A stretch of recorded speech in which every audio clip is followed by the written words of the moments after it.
For the last 3 years, every AI lab on Earth has been quietly running out of something.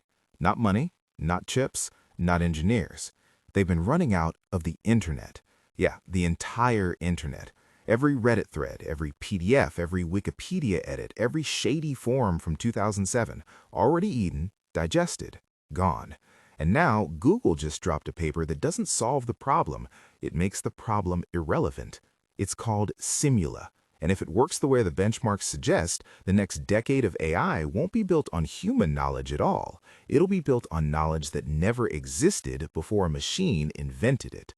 Stick with me, because what I'm about to show you is going to reshape the entire trillion-dollar AI race, and almost nobody is talking about it correctly. Let's get something straight. When OpenAI, Anthropic, and Google brag about scaling laws, bigger model, more data, smarter AI, they're telling you a half-truth. Because behind closed doors, every serious researcher knows the dirty secret. We hit the wall in 2024. Common Crawl? Drained. Books 3? Lawyered into oblivion. YouTube transcripts? Google owns those and isn't sharing. High-quality English text on the open web, roughly 15 trillion tokens already inside frontier models. So what do you do when the well runs dry? You've got two options. Option 1, keep scraping garbage and watch your model get dumber, the AI equivalent of a snake eating its own tail. Researchers call it model collapse, and it's exactly as ugly as it sounds. Option 2, manufacture your own water. That's SIMULA. And the way Google built it, honestly, it's elegant enough to be slightly terrifying. Now, before you say, wait, synthetic data isn't new, you're right. Labs have been faking training data for years. The problem, it was like asking a parrot to write Shakespeare. The model would generate a million examples that were technically different, but secretly the same. Same sentence structures, same logic patterns, same blind spots.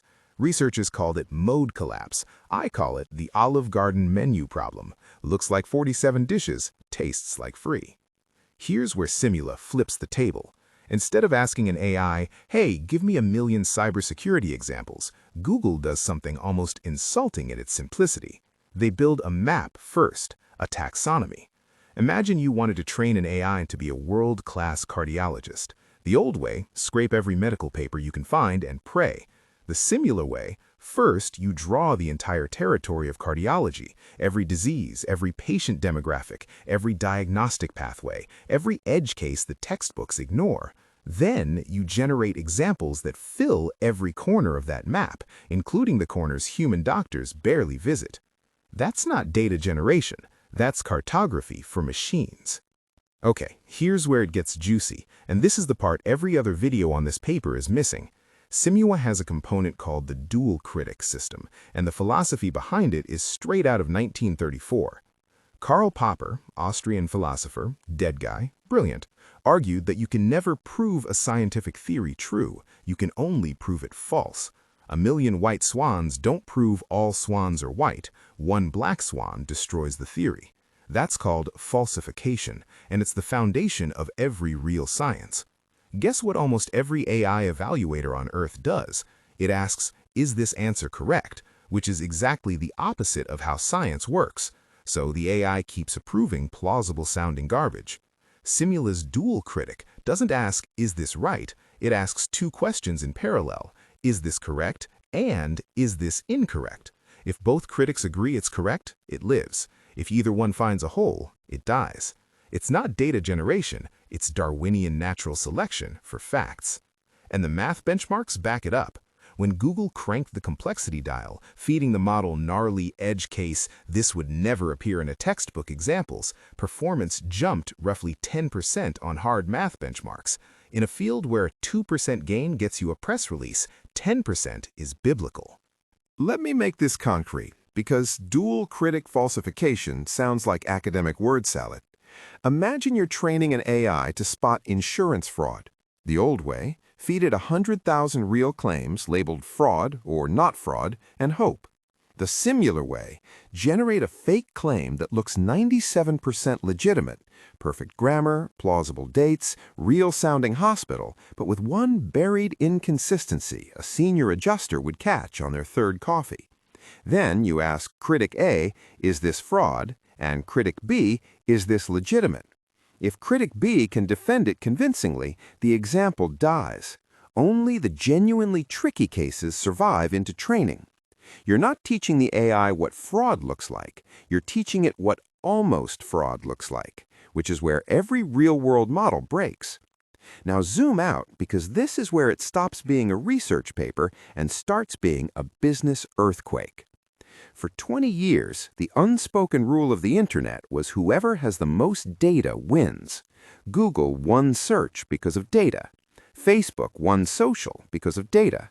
OpenAI won AI because they scraped data faster than the lawyers could move. Data was the new oil. We had t-shirts about it. SIMULA is Google quietly announcing that the oil age is ending. Because if you can design better data than you can find, then suddenly the company with the smartest taxonomy beats the company with the biggest scraper. The advantage shifts from collection to construction, from hoarders to architects. Look at the steel industry in the 1850s. For 2,000 years, whoever controlled the iron mines controlled the economy. Then Bessemer figured out how to manufacture high-grade steel from cheap pig iron in 20 minutes. Within a generation, every empire built on owning mines collapsed, and the winners were whoever built the smartest furnaces. SIMULA is the Bessemer process for AI. The mines, Reddit, news archives, scanned books, don't matter once you can forge better material in a controlled environment. And companies still buying data partnerships in 2026? They're investing in iron mines while competitors learn to make steel. And this has consequences nobody's pricing in yet. Every lawsuit against OpenAI for training on copyrighted books becomes irrelevant the moment SIMULA-style synthetic data outperforms scraped data. Every data partnership deal worth hundreds of millions, Reddit, Stack Overflow, Shutterstock, devalued overnight. Every country trying to build sovereign AI by hoarding their citizens' data, playing yesterday's game. The new moat isn't who owns the library, it's who can build the printing press. All right, let me put my skeptic hat on, because this channel doesn't do hype. There's a real problem hiding inside SIMULA, and Google's paper doesn't fully answer it. If a machine generates the data, and a machine evaluates the data, and a machine trains on the data, where does the human ground truth come in? It's like a medieval monastery copying its own copies of the Bible. Every generation drifts a little, and 500 years later, you've got a holy book about a guy named Jeffrey. Google's answer is the dual-critic system plus tight taxonomies. Maybe that's enough. Maybe it isn't. The honest truth is we won't know in 18 to 24 months when the first frontier models trained primarily on SIMULA-style data hit the public and either dazzle us or quietly hallucinate that George Washington invented the iPhone. But here's the kicker. Even if SIMULA is only half as good as Google claims, it's still the most important AI infrastructure paper of the year. Because it doesn't make AI smarter, it makes AI scalable past the limits of human-generated knowledge. And once you cross that line, you don't come back.